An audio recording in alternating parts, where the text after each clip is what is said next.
Selamat sore teman-teman remaja semua, kembali kita bergabung dalam diskusi remaja. Nah, kali ini saya tidak ditemani oleh Kak William, tapi ada Kak Veo sama ada Jos. Nah, William ada di balik sana, di belakang kamera.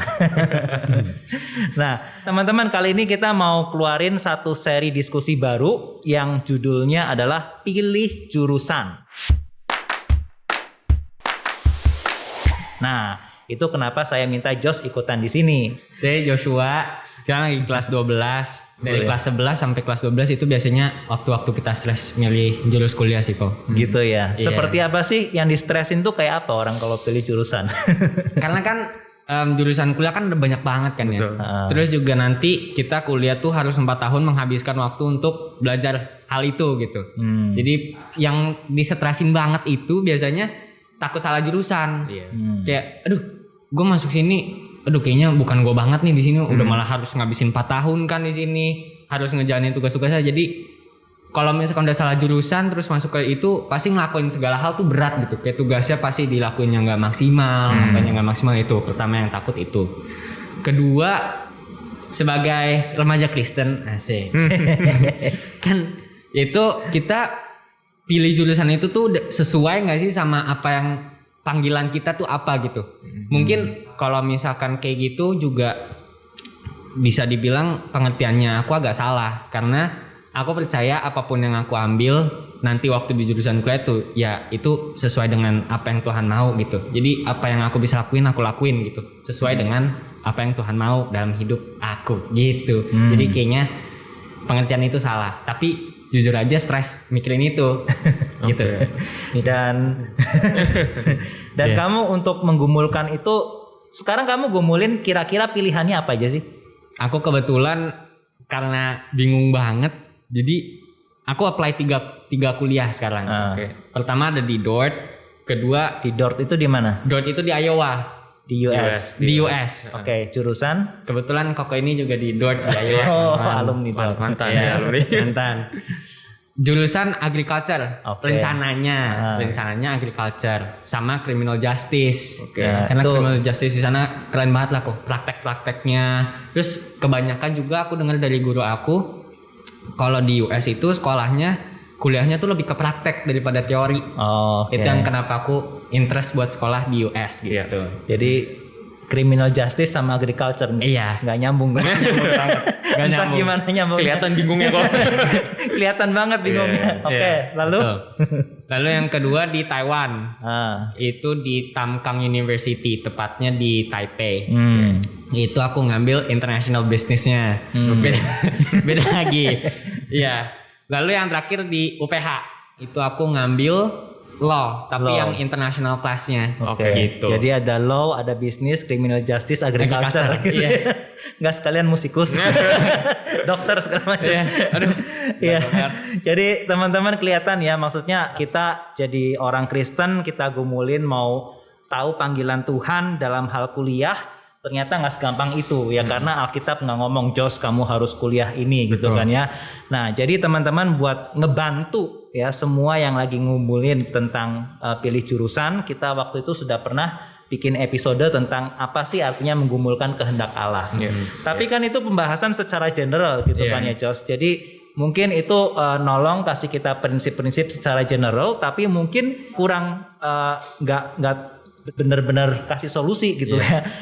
Kita mau kuliah apa? Nah, gimana kita bisa lebih menentukan lebih spesifik lagi mau jurusan ini atau jurusan itu. Nah, itu kenapa kita pikir kita akan mulai seri ini, di mana dalam setiap episodenya kita akan ngomongin satu particular bidang studi. Gitu. Karena dengan kita semakin mengerti bidang studi tertentu, itu akan makin menolong kita untuk gumulin ya. Nah kebetulan Jos tadi ada bilang dia gumulin tentang salah satunya agriculture. Nah ini Kak Veo, coba boleh perkenalkan diri, kuliah di mana, lalu studinya apa? Oke, pas banget Jos.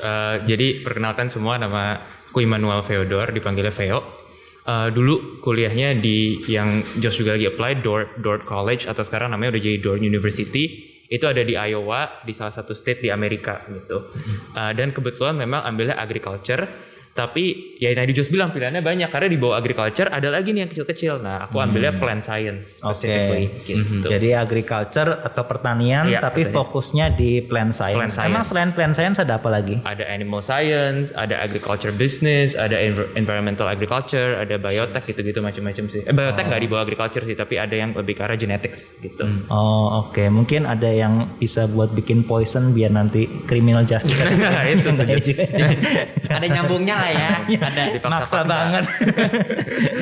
Oke. Nah, hari ini kita mau ngomongin tentang agriculture ya, khususnya karena Kaveo memang sudah studi di situ dan sekarang juga kerja di Indonesia dalam bidang itu gitu. Nah, mungkin Jos, kamu pengen tanya apa nggak ke alumni agriculture DORT tadi? Ada, pasti ada pertanyaan. Biasa kita sebagai anak SMA yang tanya ke alumni itu biasanya yang paling pertama kenapa pilih jurusan itu. Jadi mungkin pertanyaan pertama kenapa agriculture. Kenapa agriculture? Iya. Oke. Mungkin aku kasih konteks dulu ya ke teman-teman juga. Jadi jawaban aku bakal lebih ke arah tentunya kebetulan karena di US jadi sekitar international study kan belajarnya di luar, kedua agriculture, dan ketiga konteksnya nih yang semoga juga harapannya bisa bantu teman-teman. Konteksnya adalah dari dulu aku nggak tahu mau ambil apa, sampai udah deket banget baru tau. Jadi konteks aku tuh yang model kayak gitu ya nggak sama dong kayak gitu. Iya sama. Jadi mungkin hopefully bisa bantu karena kan mungkin ada orang-orang yang kayak saya memang mau jadi dokter dari kelas 10 udah tahu gitu.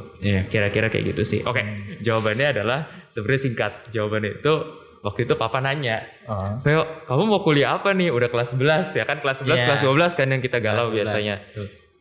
Bilang nggak tahu pak gitu. Terus papa, pokoknya panjang lah pembicaraan panjang. Terus ada satu kalimat, semua orang harus makan, Ve. Kenapa nggak ambil agriculture aja? Pikir-pikir, betul juga ya. Jadi nggak do research, nggak do apa gitu, cuma pikir, ya udahlah daftar aja agriculture. Toh Indonesia juga negara agraris kan, kayak gitu kan. Gitu sih waktu itu, sesederhana itu Josh. Kan itu kita bakal ngabisin 4 tahun tuh kok belajar agriculture kan. Betul. Belajarnya tuh belajar apa aja, sama susah nggak sih selama waktu Koko belajar waktu itu? Oke. Jadi gini, aku jawab yang pertama dulu ya, susah atau enggak.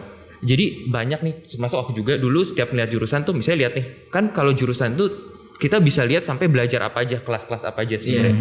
Dulu tuh aku kayak, gue nggak terlalu jago biologi nih, biologi susah nih gitu kan. Jadi nggak mau ambil jurusan inilah, atau nggak chemistry susah nih, kimia nggak mau ambil jurusan inilah. Pertama itu jangan dijadikan, jadi kalau misalnya tanya susah atau enggak, jangan lihat, gue nggak bisa kimia nih, jadi pasti susah kelasnya. Pertama jangan lihat itu dulu ya pasti. Jadi susah atau enggaknya susah di awal-awal. Di awal-awal sulit karena secara bahasa beda. Secara bahasa beda. Nah, jadi banyak hal yang kayak ini apa sih istilahnya, gitu. Kayak misalnya sapi aja ternyata ada 4 jenis gitu. Sapi kita tahu bahasa Inggrisnya cow gitu kan. Tapi ternyata ada 4 bahasa lain gitu loh yang menentukan gitu loh. Jadi kayak ternyata nggak segampang itu di dalam situ. Nah, kedua adalah kultur kan. Ada kultur yang baru gitu. Teman-teman di sana udah pada tahu nih tentang pertanian gitu kan. Aku yang kayak orang kota datang ke tempat pertanian kayak nggak tahu apa-apa gitu kan. Padahal dari negara pertanian gitu loh, nggak tahu apa-apa gitu. Paling pengalaman paling banyak nanam kacang hijau di SMA di cup gitu kan ya pakai itu. Itu juga nggak tahu kemana gitu kan.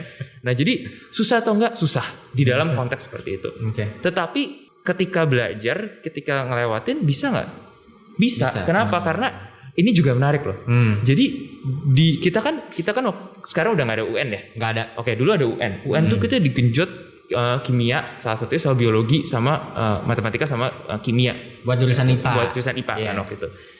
Nah ternyata itu saking digenjotnya sampai sana, loh agak gampang kimianya jadinya di sana gitu. Jadi ada balance lah gitu. Jangan kira kayak kimia susah, enggak juga. Ternyata ada hal yang kita kadang nggak tahu gitu loh.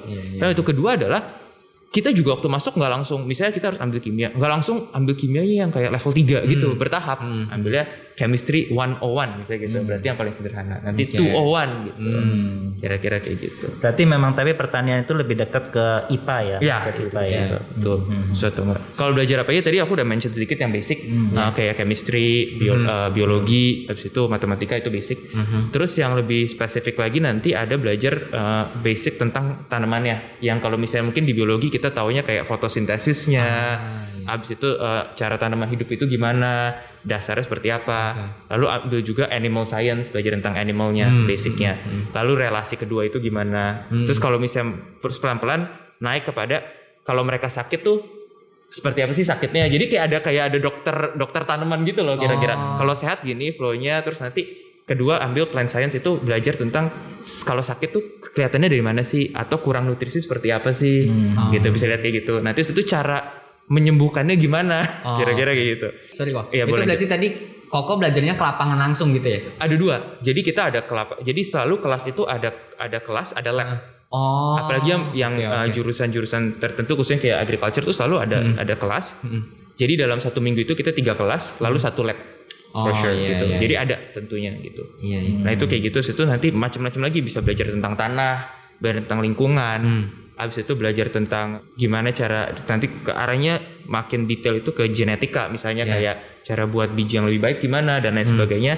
Dan juga nanti tentu yang kayak kamu bilang ada praktek. Jadi kita praktek benar-benar ke lahan, kita suruh take care of the animals, take care of the plants, sama dikasih tahu ternyata ada kelas juga kayak egg safety. Jadi gimana caranya di lahan itu supaya kita aman. Karena kan kalau kita lihat di US itu kan pakai mesin-mesin yang gede gitu kan. Nyetir mobil aja kita bisa bahaya gitu kan, gimana nyetir mesin-mesin gede gini gitu. Jadi ada beberapa sih banyak hal yang kita pelajarin, tapi memang basic semua itu. Terus kan kamu pertama bilang tadi kayak ya karena papa bilang semua orang perlu makan gitu ya, terus masuk gitu loh. Tapi kamu ada sense ini nggak makin hari oh ya kayaknya Tuhan memang panggil saya di sini segala macam gitu? Ada. Waktu lihat ke belakang, waktu jalaninnya nggak terlalu gitu kan karena banyak hal. Tapi ada loh. Jadi bahkan tahun pertama itu aku udah mau pindah. Jadi susah banget di awal-awal tuh kayak. Karena apa? Susahnya? Susah banget. Jadi udah tadi kan animal science misalnya bahasa Inggrisnya nggak ngerti gitu kan. Aku pikir kayak bahasa Inggris susah apa sih? Sampai sana tuh kayak nggak ngerti apa gitu loh. Susah banget. Abis itu plant science itu juga kayak padahal ini baru yang dasar kan. Gurunya tuh kan udah dosen gitu kan. Terus bahasa Inggrisnya kan bahasa Inggris yang deep banget kan, college level. Abis itu juga teman-teman di sekeliling kita tuh karena di Iowa itu kayak daerah agriculture memang. Jadi semua orang tuh udah ngerti gitu loh, setidaknya basic ya. Istilah-istilahnya kan tetap ada istilah lah pasti gitu, kayak cangkul gitu kan kita tahu. Orang kayak gue bahasa Indonesia nggak belajar cangkul istilah itu kan, misalnya kayak gitu nggak ngerti. Jadi awal-awal tuh waduh itu tantangan banget gitu. Nah jadi ngerasa ketinggalan gitu ya. Banget ngerasa nggak bilang kayaknya gue nggak bidang ini gue nggak ngerti apa gitu ya. Dan seluruh agriculture class itu mungkin cuma 2 international students ya. Kira-kira kayak gitu. Jadi memang agak menantang. Akhirnya mau pindah tuh waktu itu ke agribisnis. Akhirnya yaudah tetap agriculture tapi agribisnis. Nah waktu lihat ke belakang menarik. Mungkin panjang ya, nanti kita sambil ceritain. Itu cuman yang satu hal yang menarik itu kayak tahun kedua ada satu profesor tuh dia jago gitu, tapi dia pensiun. Nah memang waktu itu aku have a hard time understanding yang dia jelasin karena ya itu kan dia udah lebih lama, udah lebih susah lah untuk mengerti. Diganti yang lebih muda. Dan satu lagi college yang kecil itu kita enaknya bisa ngobrol sama dosennya langsung. Dia buka ke kantornya ngobrol kapan aja boleh. Wah di situ belajar banyak banget sama dia gitu. Tektokan nggak ngerti, tektokan lama-lama jadi seru juga gitu. Jadi akhirnya nggak jadi pindah tahun kedua. Gitu sih. Karena gitu. Tiba-tiba ada profesor ini ya. Iya ada profesor ini. Jadi kalau lihat ke belakang kayak oh Tuhan pas banget ya. Karena profesor yang diganti itu bukannya jelek, udah bertahun-tahun dia di situ. Pas banget pas aku masuk dia pensiun. Gitu loh. Jadi memang ini mungkin prinsip general gitu ya buat teman-teman yang saya nggak tertarik agriculture. Tetap saya harap kita bisa dapat prinsip-prinsip umumnya gitu ya dalam kita menggumulkan studi kita nanti. Berarti memang dalam menggumulkan panggilan Tuhan dalam studi, misalnya panggilan kita itu pun belum tentu jalannya mulus, belum tentu kita pasti akan yakin dari pertama Tuhan panggil begini. Ya mungkin ada momen-momen kita keraguan apa segala macam gitu ya. Tapi kalau memang Tuhan sudah kasih kita kesempatan, ya kenapa kita nggak coba jalanin terus? Dan kemudian nanti kita baru setelah lihat ke belakang baru oh iya ini pimpinan Tuhan satu persatu gitu ya. Oke. Nah terus gimana? Habis itu ada pengalaman apa setelah tahun kedua? Tahun kedua tuh bener-bener bisa gini sih. Ini menarik juga. Itu kan kelas itu bahasa Inggris tuh istilahnya macam-macam dicampur biologi gitu kan. Jadi susahnya tuh double gitu. Bisa-bisanya kelas-kelasnya tuh mulai implementasi ini. Ujian itu misalnya kita ujian nih, bukan kayak kita pilihan ganda gitu, tapi esainya lebih kontekstual. Misalnya contoh di kebun ada masalah tanaman ini warnanya berubah jadi agak keungu-unguan nih. Kira-kira penyakit apa ya, bisa nggak dijelasin? Lalu kita bisa nggak memberikan masukan? Jadi lebih ke arah esai yang kayak bukan kayak benar-benar lu harus tahu setiap kata gitu loh. Misalnya kayak bahasa Inggris ini apa atau enggak ini artinya apa, tapi lebih ke arah elaborasi gitu. Nah, jadi kelasnya itu jadi kayak menarik gitu. Jadi belajarnya itu lebih ke arah kayak kontekstual banget di lahan tuh seperti apa. Pertama itu, kedua tiba-tiba bisa-bisa kelas-kelasnya tuh jadi kayak oh kamu nggak ujiannya adalah kamu bikin presentasi nih dari sebuah chapter dalam satu textbook gitu. Jadi ke arah kita belajar sendiri, kita jelasin. Nah, hal-hal kecil kayak itu, perubahan-perubahan kecil itu jadi kayak, loh kok jadi kayak seru ya? Bukan jadi gampang, nggak jadi gampang tetap spend time untuk bikin video untuk apa, tapi jadi banyak banget shifting yang kayak, wow seru banget ini gitu. Jadi smooth banget. Tahun kedua nggak pernah pikir mau pindah. Tahun ketiga, tahun keempat nggak pernah pikir mau pindah sama sekali gitu. Karena itu sih ada little things yang ya percaya pimpinan Tuhan juga ya, diubah-ubah jadi kayak wah seru banget nih, menarik banget gitu. Kok waktu itu pas kuliah bisa sambil ngapain aja gitu kok? Kan biasanya kalau misalkan kita kuliah tuh bisa sambil bikin bisnis lah, startup kecil. Nah, kok dulu ngapain waktu sambil kuliah? Kuliah itu Josh, ini buat teman-teman semua juga yang lain. Kuliah itu di momen dimana kita benar-benar bisa melakukan banyak banget hal, tapi kita harus manage waktu dengan baik. Kalau enggak, either kita melakukan banyak hal atau kita nggak melakukan apa-apa. Antara ya bisa sih di tengah-tengah, cuma maksudnya ekstrimnya dua kayak gitu. Nah waktu itu aku bisa banyak banget. Kayak misalnya ya banyak istilahnya klub atau organisasi-organisasi gitu. Jadi dari yang kayak seru-seru, misalnya kita join swing dance club gitu. Jadi kayak kita gunain waktu untuk nari gitu, kayak belajar aja gitu kan. Itu yang kayak ya yang seru-seruan aja gitu. Terus bisa sambil kerja. Jadi malam kayak kerja di restoran gitu, tapi restoran in-house di dalam college-nya. Karena international student nggak boleh nggak boleh kerja di luar kampus kan.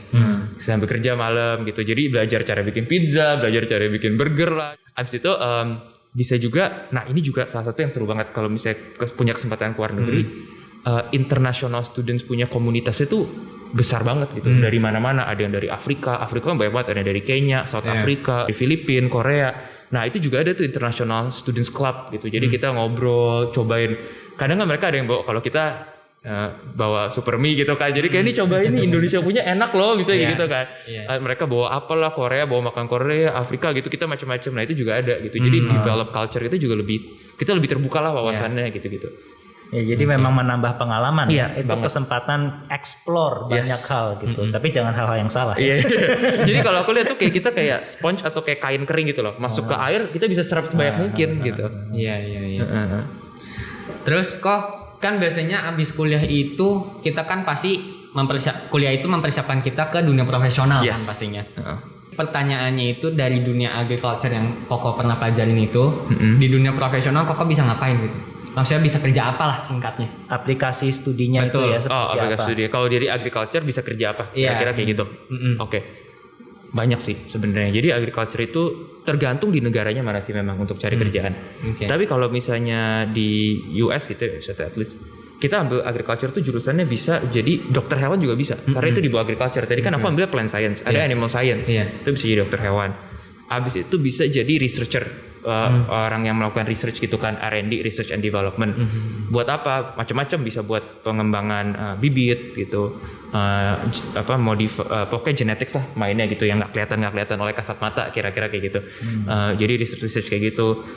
Lalu ketiga itu juga bisa agribisnis, juga bisa yang kamu bilang agri-economics atau policies. Jadi bikin policy yang berhubungan dengan pertanian juga bisa. Lalu yang menarik juga tuh kemarin itu ada environmental. Jadi kayak kita bisa menjadi semacam konsultan atau semacam orang yang bisa ngitung nih. Kalau misalnya kita mau bikin pabrik nih, gitu kan, waste-nya ke arah mana, waste-nya mempengaruhi lingkungan atau enggak, itu juga sebenarnya bisa dibawa agriculture juga, gitu loh. Karena nanti harus ngambil soil sampling dan lain sebagainya. Konsultan dan tentu bisa juga jadi petani. Itu yang paling penting, juga salah satu yang paling penting gitu, bisa nanam sendiri juga, gitu sih.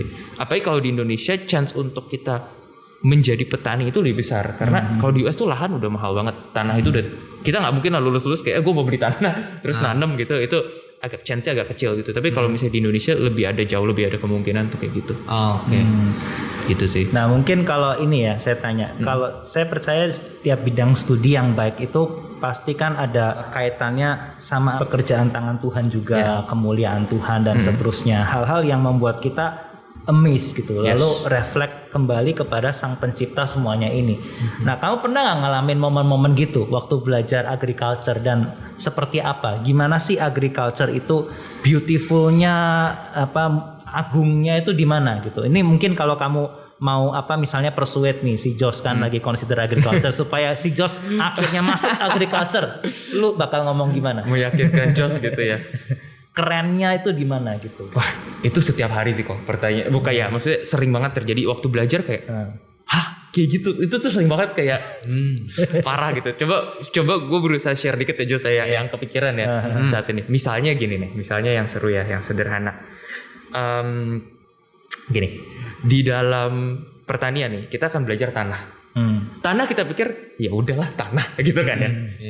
Coba yang paling sederhana nih teman-teman bisa lihat ya, mungkin kalau misalnya nanti udah saya ini mau keluar gitu, lihat tanah itu ada beda warna. Misalnya beda warna. Yang merah itu apa, yang hitam itu apa, yang agak ke merahnya juga ada yang merah terang banget, ada merahnya tuh kayak agak besi-besi gitu. Ada juga yang kayak agak hijau sedikit gitu. Pokoknya tanah itu macam-macam. Nah, itu baru warna. Tapi selanjutnya itu di dalam tanah itu banyak banget bakteria sebenarnya. Jadi kita ambil satu sendok tanah itu ada ratusan ribu bahkan jutaan gitu misalnya. Nah, yang menarik adalah gini. Tanah itu dengan banyaknya bakteria ini masing-masing punya role-nya sendiri-sendiri. Gitu. Ada yang mengembalikan nitrogen ke udara. Ada yang memberikan karbon dioksida, oksigen ke udara. Ada yang bisa hidup di mana misalnya fermentasi, kita bikin yogurt, itu ada bakteri sendiri, gitu misalnya. Ada juga bakteri yang bisa dikompos, jadi kan kalau misalnya ada, ya gampang lah, kan banyak death di dalam hidup kan, kayak manusia mati atau enggak hewan juga mati, dimasukin ke tanah, nggak bau, biasa gitu kan, terus bisa tiba-tiba balik ya udah jadi tulang. Bahkan ini aku kadang lihatnya gini ya, meskipun ya, maksudnya ini perlu dipelajari lagi, cuman kayak ada redemptive attribute gitu, kita menaruh sesuatu yang mati, sesuatu yang kayak entah kematian atau bahkan waste gitu ya, kayak kotoran sapi yang jijik lah ceritanya. Tapi itu justru bring life gitu, memberikan tanah itu jadi subur. Kita tahu kan kayak, oh kalau taruh kotoran sapi jadi subur, atau misalnya ada apa yang mati, taruh aja di tanah gitu, atau rumput-rumput atau daun-daun yang kering yang udah mati, taruh di tanah gitu kan. Tapi justru itu menyuburkan tanah gitu. Nah oke, bahkan di dunia yang sudah jatuh nih ceritanya gitu kan, Tuhan masih kasih kita baik, Tuhan tuh baik banget kasih kita that redemptive attribute gitu. Kalau enggak, udah deh sampah-sampah udah nggak tahu deh kita bawa kemana. Jadi di zaman yang orang fobia sama virus, bakteri, semua hand sanitizer, ini malah kagum. Itu hebat banget. Bakteri luar biasa. Dan satu lagi mungkin kalau sedikit lagi ini apa namanya, diversitas kok. Tanaman aja itu secara spesies itu mungkin ada ratusan ribu, mungkin 500 juta lah, 500 ribuan. Itu baru tanaman, belum hewan, belum jamur. Itu juga dipelajari kan di dalam ada di dalam agriculture juga gitu ya. Itu kadang orang suka nanya ke aku, "Fe, ini tanaman gua kenapa sih? Mohon maaf ada ratusan ribu, gua enggak bisa jawab semua gitu." Dan untuk lihat keindahan itu, dan setiap tanaman tuh unik beda, dan cara mereka tumbuh, cara mereka hidup itu beda. Cara mereka berinteraksi dengan insect itu beda. Sampai satu poin tuh belajar tuh kayak mundur, kayak gak mungkin gak ada Tuhan gitu. It's too beautiful, it's too complex untuk semua itu tuh terjadi secara tiba-tiba, secara out of nowhere. Itu gak mungkin gitu loh. Ada something bigger, kalau misalnya dibilangnya gitu, ada something bigger yang sangat kreatif untuk bisa every single things ini tuh that awesome ceritanya kayak gitu. How nature works gitu ya, itu tuh kompleks tapi juga bukan random gitu ya. Betul ada reason, ada cycle-nya gitu loh, ada nyambung saling nyambung lah satu dengan yang jadi lain. kayak ada, lu bisa lihat infinite possibilities gitu ya, untuk absolutely. bagaimana untuk kembangin sesuatu, maximize its potential gitu ya. Yes, banget. Excited nggak Jos? Itu baru sedikit Jos, abis ini kita ngobrol lagi deh. Keren. By the way, ini apa ya? Lu bawa ini buat apa? Langsung ditembak gitu tadi. Ini mungkin aku mau share sedikit juga lebih ke arah kayak ya mungkin cultural mandate-nya lah. Kita sebagai orang yang belajar agriculture gitu, atau yang mengerti pertanian. Kenapa sih aku pengen banyak orang juga setidaknya nggak harus ambil agriculture kok. Tapi juga maksudnya jadi agriculture juga bisa jadi guru gitu. Karena di Indonesia kan ya di mana-mana juga nggak ada tuh kelas pertanian di sekolah. Padahal kan ini basic, semua orang harus makan gitu. Kenapa kita nggak ada kelasnya? Ini apaan by the way? Ini ubi sih. Sorry ya. Oh, ubi. Oke. Jadi gini, kenapa aku bawa ini gini? Jadi salah satu yang aku tertarik itu adalah memperkenalkan agriculture kepada teman-teman. Kenapa? Jadi agriculture itu bukan sesuatu yang gampang untuk ditanam. Ini tuh susah untuk tanam. Jadi ini ubi nih teman-teman. Kalau kita tahu yang disebut ubi cilembu, ubi cilembu gitu. Atau bahasa Inggrisnya sweet potato gitu kan. Iya. Nah, biasa direbus atau dibakar kalau ke puncak gitu kan. Di oven lah, bukan dibakar, di oven gitu. Nah, gini. Jadi ini tebak, ini berapa lama dari kita tanam sampai panen? Tebak aja, random. 3 bulan. Hah? Yes. 3 bulan, 90 hari sampai 120 hari. Buat tanam kayak gini doang guys. Jadi kalau kita lapar nih, kita tanam harus tunggu 90 sampai 120 hari. Iya. Udah tunggu, sebenarnya ini kadang nggak bisa dijual. Kalau kita lihat kayak gini, ya udahlah ya, bentuknya kayak ubi lah ya gitu. Tapi kalau kita lihat lebih detail, sebenarnya ada bolongan di sini tuh, di sini nih khususnya. Di sini juga ada bolong. Nah ini tuh di reject biasanya, ini reject. Oh gitu. Padahal ini completely bagus dan bisa dimakan. Gitu. Nah, Karena orang pikir ulet atau apa? karena orang pikir ulet, coba ya gue. Nah, lihat dalamnya. Iya. Bisa kelihatan nggak? Masih bagus banget kan? Sebenarnya. Nah, ini salah satu hal yang aku mau encourage teman-teman adalah kita 3 bulan nih nanam. Ini jangan kita belajar sebagai orang customer gitu yang terima. Kadang barang yang imperfect pun nggak apa-apa untuk kita terima. Gitu. Tetap masih bisa dimakan, jangan dibuang. Nah, kenapa sih itu important? Karena semakin banyak orang yang tahu bahwa ternyata nggak apa-apa kok ubi luka dikit, gue tetap beli. Artinya petani nggak harus buang ini bisa dijual. Kan supply and demand kan. Petani yang supply, kita yang demand nih, kita yang butuh gitu kan. Kalau semakin banyak demandnya orang-orang yang nggak terlalu peduli ya sama yang buah yang imperfect, ya semakin banyak petani bisa chance untuk jual yang kurang bagus buahnya, gitu sih. Itu kenapa gue box ini. Terus kok taunya dari mana yang maksudnya imperfect tapi masih bisa dimakan, sama yang imperfect sampai beneran nggak bisa dimakan tuh taunya dari mana? As pengalaman sih, makin lama makin tahu gitu loh. Ini kan ubi. Harus bawa orang pertanian dong. Makanya teman-teman kuliahlah pertanian. Jadi jualan.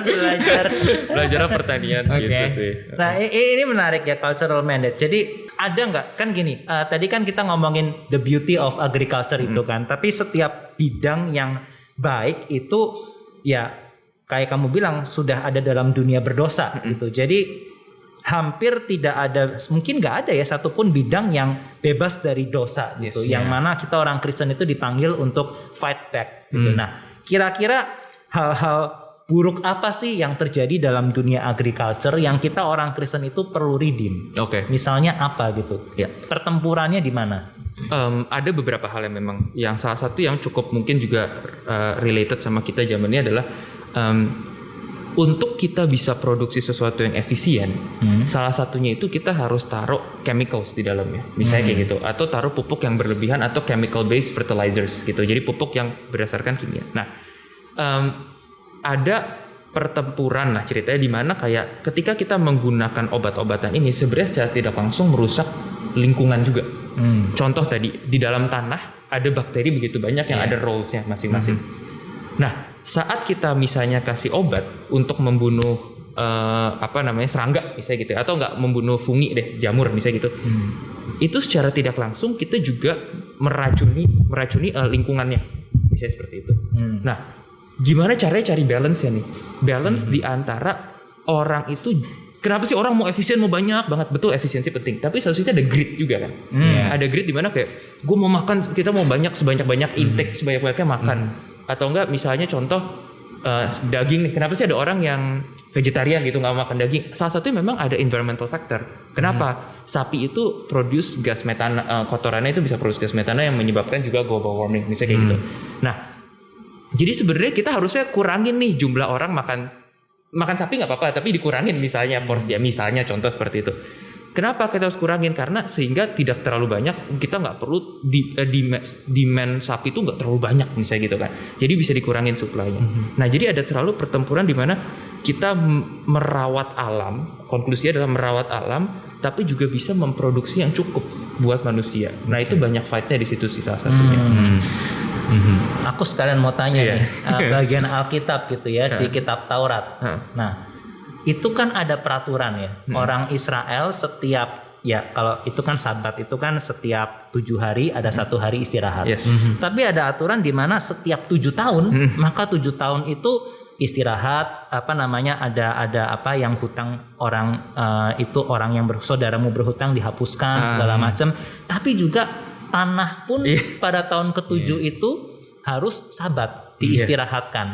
Nah, menurut lu kira-kira itu artinya apa? Guys, ini off script. Ujian. Ya, jadi gini. Aku nggak tahu konteks pada saat itu mereka tanam apa gitu. Pertanian di zaman itu mereka tanam apa aja. Tapi memang di dalam pertanian itu kita harus dalam tanda kutip mengistirahatkan tanah dalam 2 konteks. Pertama bisa mengistirahatkan, contoh kita balik lagi ke ubi. Wah, ini ubi canggih juga ternyata, bisa banyak variabel.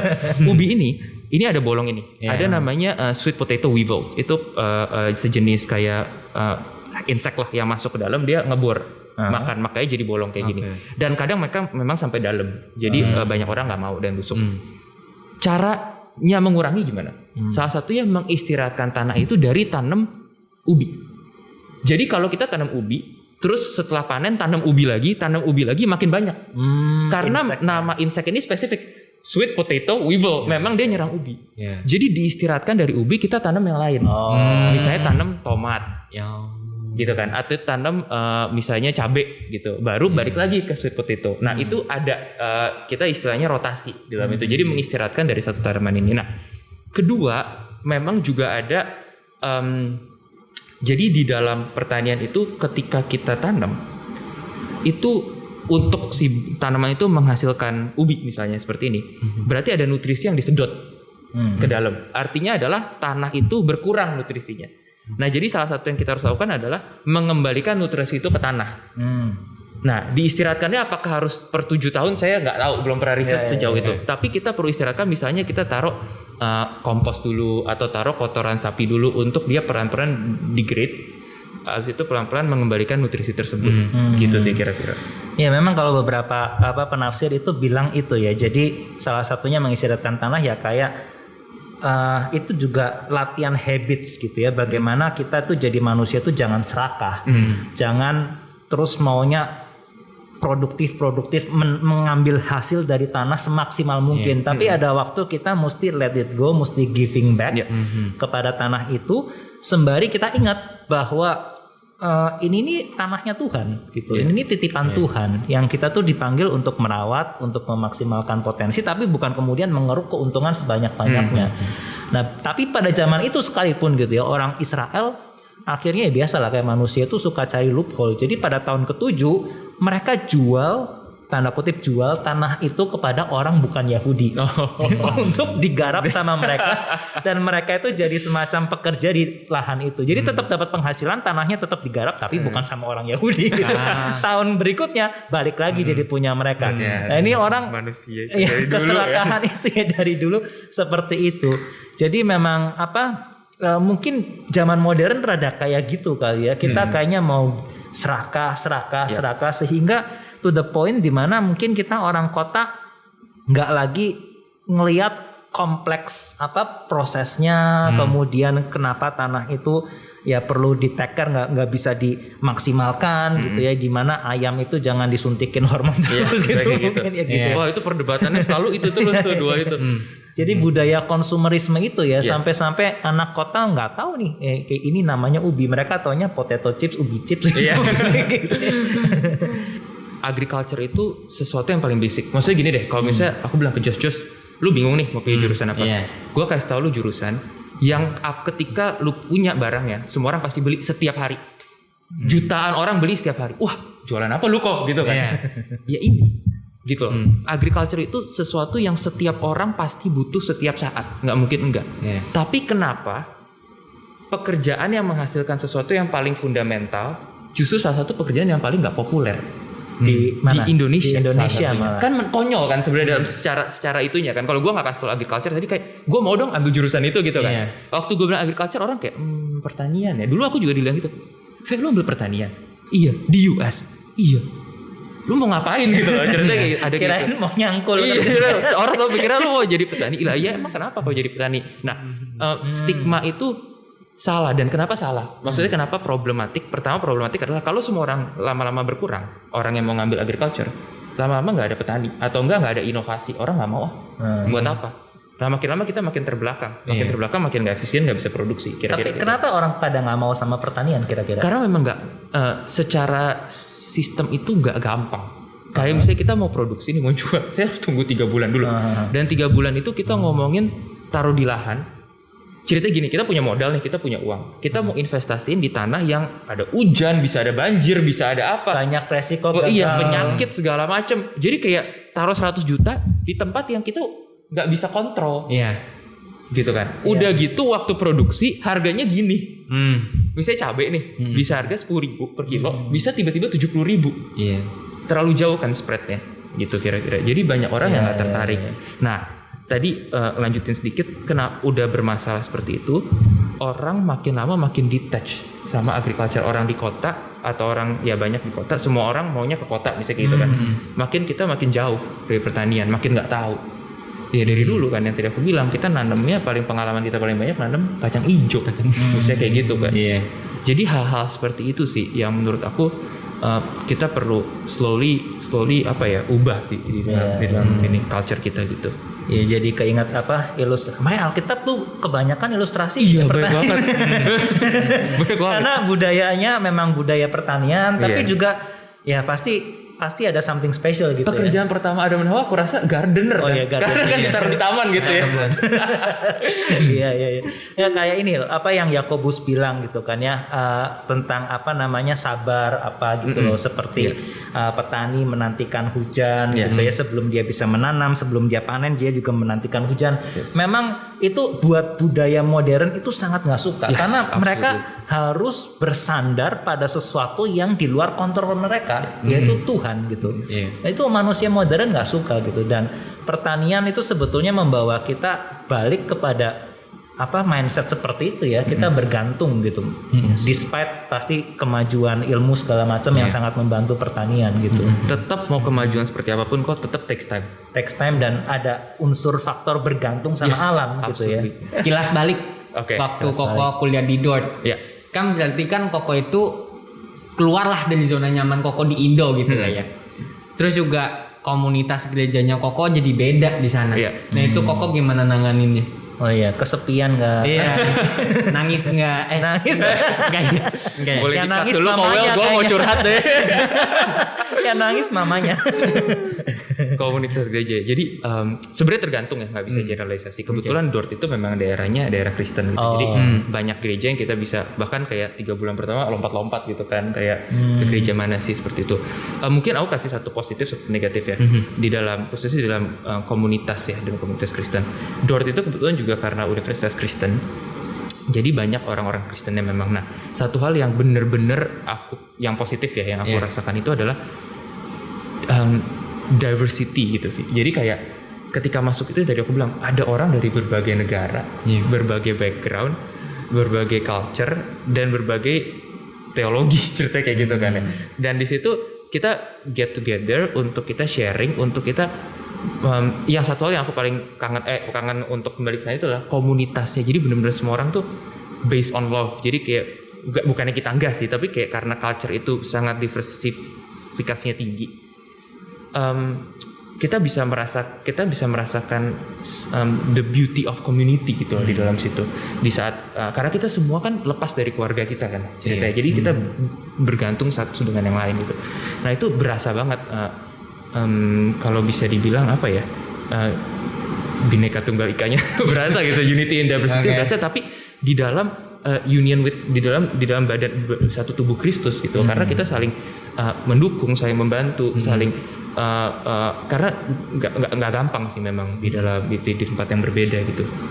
Nah itu jadi berasa banget. Karena kalau di sini ketika kita mau bergantung ya udahlah, kita pulang ada orang tua misalnya gitu, yang masih punya orang tua, atau kita tadi yang bilang masih di zona nyaman gitu. Saat kita keluar dari zona nyaman kita tuh perlu orang-orang lain yang memang manusia itu memang berasa banget itu diciptakan nggak bisa berdiri sendiri gitu loh. Itu yang paling missing sih sebenarnya. Nah, yang paling positif yang memang dalam tanda kutip agak lebih negatifnya adalah mungkin karena sekali lagi ya kita nggak bisa bilang di US semua kayak gini, tapi di tempat aku saat itu mungkin secara pengajaran nggak sedip waktu aku ada di Indonesia gitu, nggak sedalam. Jadi ada hal yang missing juga di situ dalam teologi gitu ya. Kadang jadi kalau pulang tuh waktu ikut misalnya pulang gitu ke GRI gitu kan, waktu itu kan aku seringnya ke pusat kan, waktu ikut speak atau apa, wah kangen juga nih sama bener-bener pengupasan yang tuntas gitu loh. Dan sekali lagi tapi aku bukan ngomongin US seluruhnya ya, ngomongin konteks pada saat itu gitu sih. Ada nggak pesan yang ingin lu sampaikan buat ke diri lu sendiri yang waktu masih lebih muda, mungkin atau buat teman-teman yang SMA yang masih gumulin kuliah, yang mungkin lu dulu top student ya kayaknya? Enggak soalnya kalau ada remedial aku ada di ruangan itu. Nah ya kira-kira ada pesan apa lah gitu? Ada sih, ada banget. Jadi Jos ini juga buat kamu sama buat teman-teman semua. Jadi jujur gini, kalau dulu waktu aku setelah selesai kuliah dan setelah pulang ke Indo, aku tuh berasa kayak aku mau share ke teman-teman yang sama kayak pergumulan sama aku, yang bener-bener nggak. Jadi aku definitely nggak top student. Kalau remed tuh aku yang salah satu yang sering remed. Kedua nggak ada yang kayak jago di bidang ini, kan ada orang-orang kayak biologinya pinter banget gitu kan. Chemistry pinter banget, mau ambil ini tahu. Nggak, definitely nggak orang seperti itu. Dan ketiga sampai detik terakhir sampai masuk kuliah pun tidak tahu apa itu panggilan. Sampai saat itu nggak tahu ini panggilannya iya atau bukan, masih bingung banget. Jadi kalau misalnya teman-teman sekarang ada yang kondisinya seperti aku gitu ya, aku tuh dulu berharap kayak, karena selalu setiap orang yang datang tuh yang cerita rasanya tuh mereka udah tahu panggilannya dari kecil gitu loh, berasa minder gitu. Nah aku mau sharing ke teman-teman yang sampai titik ini nggak tahu dan mungkin nggak terlalu mencolok apa yang menjadi kelebihan teman-teman gitu, atau Josh juga. Satu hal yang harus dua hal. Yang pertama adalah cari tahu sebaik-baiknya. Jadi what you're doing itu udah bagus. Cari tahu sebanyak-banyaknya, pelajarin, tanya sama orang yang sudah bekerja di bidang itu. Dua hal itu, tanya, cari tahu. Nah ini salah satunya agriculture. Salah satu agriculture. Nanti episode lain kita ada bahas topik lain gitu ya. Tanya, ngobrol. Misalnya di sini kalian juga mau cari aku juga boleh gitu, tanya. Dalam-dalamnya. Lalu ketiga, pilih aja, jalan dulu. Setelah kita udah melakukan semua, bahkan aku pun nggak melakukan itu ya by the way. Aku nggak bener-bener cari, aku aja nggak melakukan itu. Akhirnya ya sudah melangkah. Pun ya Tuhan itu baik gitu. Tuhan berkatin, dan berkatnya itu teman-teman kayak step after step tuh udah nggak make sense kalau misalnya secara logical manusia. Contoh, tadi aku udah cerita sedikit kan tentang bisa-bisanya tahun kedua ini beda gurunya. Bisa-bisa aku pilih Dordt itu orang nggak ada. Kalau orang tuh, lu ke US keren banget. Dordt itu kampung banget kok. Populasi itu 7.000, nggak nyampe 10.000 kayaknya. Dikit banget gitu. Jadi kayak aku nggak tahu ternyata universitas itu nggak terkenal banget. Tapi ternyata komunitas kecil, jadi bisa belajar lebih dalam. Lalu setelah 4 tahun, Iowa itu benar-benar beda banget sama Indonesia secara temperaturnya, secara climate-nya. Bisa-bisa Tuhan sediain tempat kerja di Florida 1 tahun lebih. Itu di mana Florida itu subtropis, jadi lebih mirip ke Indonesia. Di situ semua knowledge yang ada di Iowa itu kayak ditranslate dulu untuk persiapan ke Indonesia. Dan bisa-bisanya sampai Indonesia ada sebuah startup yang bergerak di bidang agriculture, yang waktu aku masuk tuh baru umurnya 2 jalan ke 3 tahun, di mana aku bisa bener-bener diberikan kesempatan keliling sekarang Jawa Barat ya, ketemu petani gitu. Jadi kalau misalnya aku planning 7 tahun yang lalu gitu ya, waktu masih umur kamu gitu, nggak masuk di dalam 5 years plan aku tuh, nggak ada semua ini gitu. Tapi every single things tuh Tuhan sediain kecil-kecil aja gitu. Tiba-tiba ternyata UN itu persiapan loh untuk gua ambil chemistry waktu itu untuk bisa pertama kali bikin temen nih. Jadi kalau di Indo, aku tuh orang-orang yang nanya ke orang pintar, gimana sih cara jawab kimia ini gitu. Sampai sana aku dikerumunin orang ngajarin. Kan itu within 1 tahun gitu. Jadi di situ tujuannya bukan karena aku pintar, tapi jadi punya banyak teman gitu saat itu. Jadi for me adalah untuk teman-teman yang bingung sekarang, advice-nya adalah pelajarin, cari tahu semuanya, talk to people yang udah kursusnya di bidangnya. Jangan tanya kata orang, jangan kata orang kayak kata temen gue, jangan gitu, karena teman kita juga kadang belum tahu kan. Tanya yang udah memang di bidang itu, and then just walk. Just take the first step. Udah, jalanin aja. Pilih dan jalanin. Udah. Gitu, nanti sih sambil berdoa tentunya, tapi Tuhan akan amazingly, waktu you guys lihat ke belakang tuh bakal amaze banget sih gitu. Gitu sih sebenarnya. Oke, sip. Josh, ada pesan-pesan? Iya, ternyata petani kan jadinya. Agriculture itu kan berbeda banget ya sama aku kan, sekarang aku IPS kan. Dan agriculture itu kan lebih konsennya ke IPA gitu. Dan tahun pertama yang Koko bilang tadi harus ngambil biologi, kimia, itu nggak ada tuh dipelajarin di IPS kan, apaan itu nggak ada. Itu pun juga ya cuma di SMP. Sekarang SMP, ntar kuliah juga udah lupa kan, nggak ada apa-apa. Ya, tapi di agriculture itu seperti yang apa tadi Koko bilang, ada emphasis-emphasis-nya, jadi lebih fokusnya kemana, dan kayaknya agriculture tuh nggak semata-mata, ya pasti ada IPA-nya, tapi nggak semata-mata harus bergeraknya dalam bidang itu terus, bisa aja tetap ada sosialnya gitu loh. Betul. Jadi ya lebih tertarik lah. Iya. Oke. Betul. Ya, guys, cukup ya diskusinya. Teman-teman, hari ini kita membahas sedikit beberapa inilah ya pengalaman teman-teman yang pilih jurusan gitu, baik yang sedang gumulin maupun yang sudah menjalani, dan harap itu jadi beberapa hal yang menolong. Dan juga khususnya kita bicara hari ini tentang agriculture yang hopefully teman-teman jadi nambah wawasan, dan meskipun nanti bidang yang kalian pilih bukan agriculture, setidaknya kita sendiri belajar ya gimana satu bidang ini memancarkan juga kebesaran Tuhan, dan juga apa yang bisa dikerjakan oleh kita orang Kristen ya, termasuk yang consumer mungkin ya, bukan petaninya, consumer ya, itu kita jangan waste food, kita appreciate orang-orang yang bekerja di bidang pertanian begitu ya, dan harap ini juga bisa menambah wawasan kita gitu sebagai orang Kristen yang bertanggung jawab. Oke, saya rasa sekian diskusi hari ini, dan sampai ketemu lagi dalam diskusi pilih jurusan yang berikutnya. Sampai jumpa. Thank you.